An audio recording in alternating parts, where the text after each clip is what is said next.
Hello everyone, welcome to the channel Easy Life Science. Subscribe the channel for more science topics. In the today's lecture, we will learn about the enzymes. What are enzymes, how they will works in the body, their mode of action etc. All enzymes which are discovered are the proteins, which catalyzes the biological reactions, and hence they are called as biocatalysts. And those reactions are called as enzymatic reactions. French chemist Anselme Pie was the first to discover an enzyme diastase in 1833. In 1877, German physiologist Wilhelm Kuhne first used the term enzyme. Let's study how these enzymes were named. An enzyme's name is the combination of substrate or the chemical reaction it catalyzes with the word ending ase. Examples: lipase, which acts on lipids; amylase, that acts on amylose; ligase, those cleaves bonds between the molecules. Let's learn how these enzymes will involve in the reactions. The mechanism of enzymatic action. Enzyme contains a site on its to where the substrate will going to bind, and that is called as active site. The active site contains certain amino acids which will produce bonds with the substance. Based on the amino acids in the active site, the enzymes are classified into several types, which we will learn later. The enzyme attracts substrates to its active site, catalyzes the chemical reaction by which products are formed, and then allows the products to dissociate. The combination formed by an enzyme and its substrate is called the enzyme-substrate complex. Some enzymes gets binded by two substrates at a time, and that is called as a ternary complex. When one substrate and one enzyme complex was formed, and that are called a binary complex. The substrates are attracted to the active site by electrostatic and hydrophobic forces, which are called non-covalent bonds because they are physical attractions and not chemical bonds. When we are dealing with the mechanism of enzymes action, we will came across majorly two types of theories. One is lock and key mechanism and another one is induced fit theory.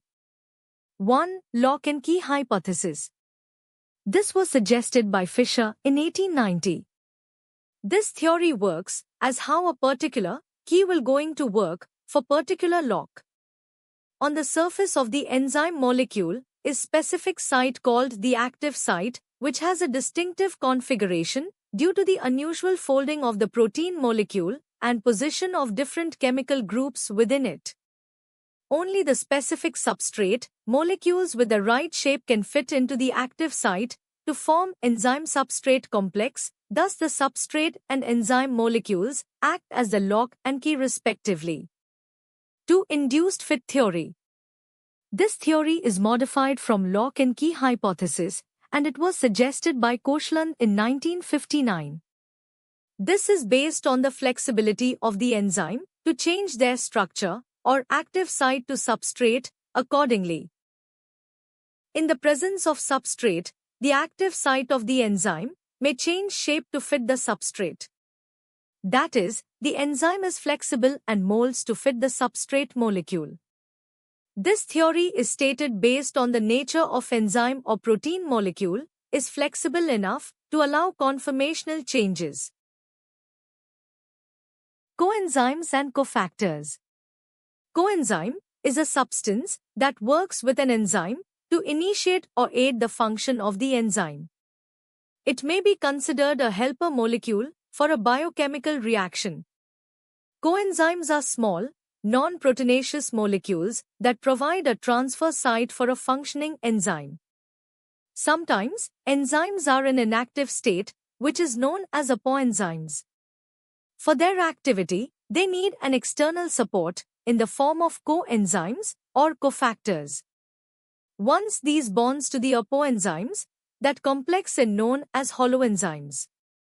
Examples for coenzymes include NAD, FAD, and coenzyme A. Cofactors. Cofactors are inorganic species or at least non-protein compounds that aid enzyme function by increasing the rate of catalysis.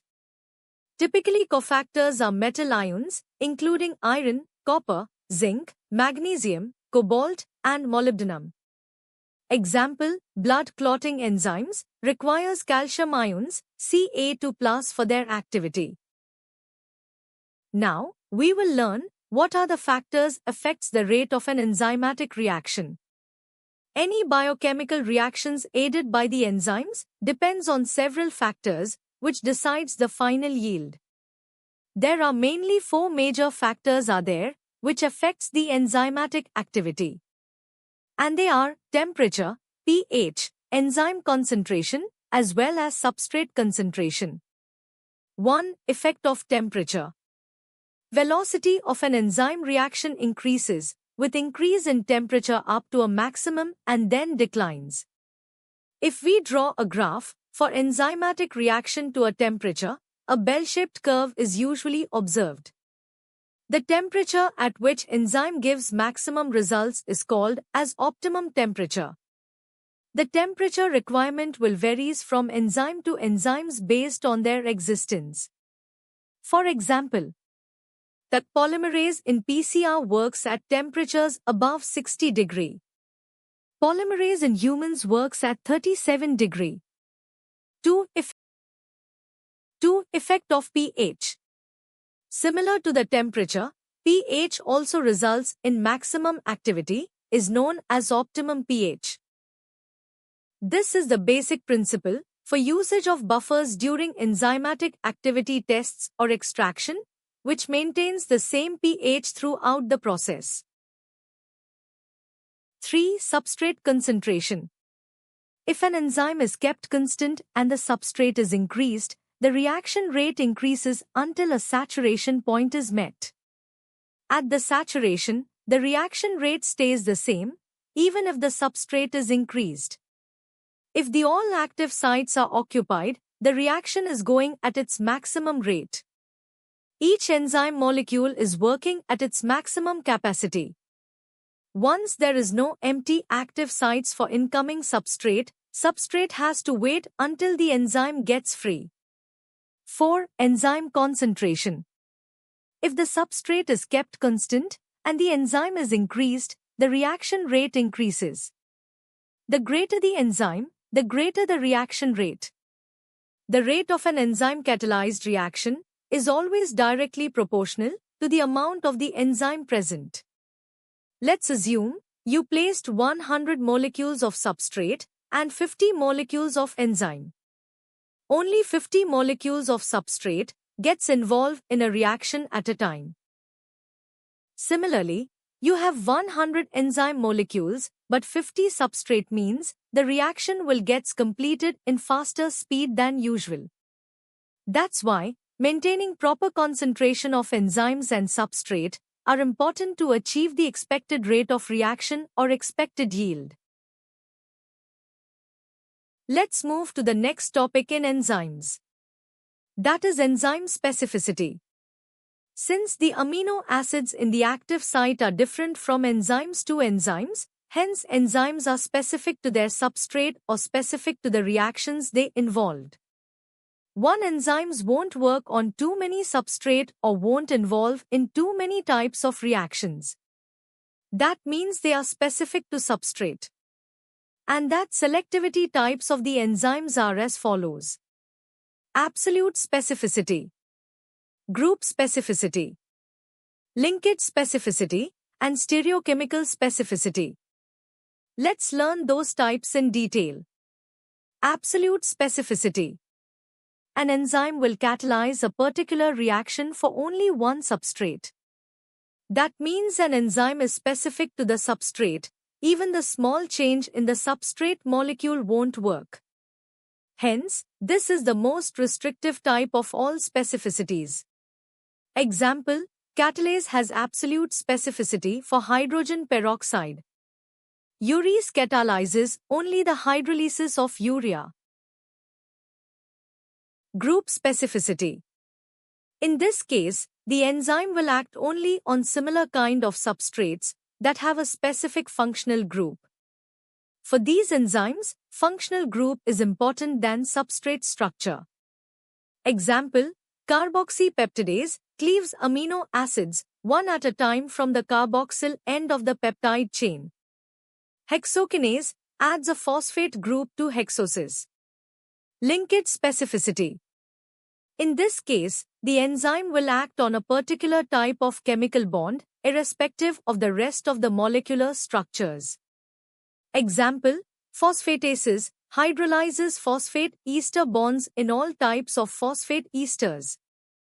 Chymotrypsin catalyzes the hydrolysis of peptide bonds. Stereochemical specificity. These kind of enzyme can distinguish between stereoisomers of the substrate. Since amino acids are chiral compounds, like L-amino acid and D-amino acid, the chirality of the substrate is inherent.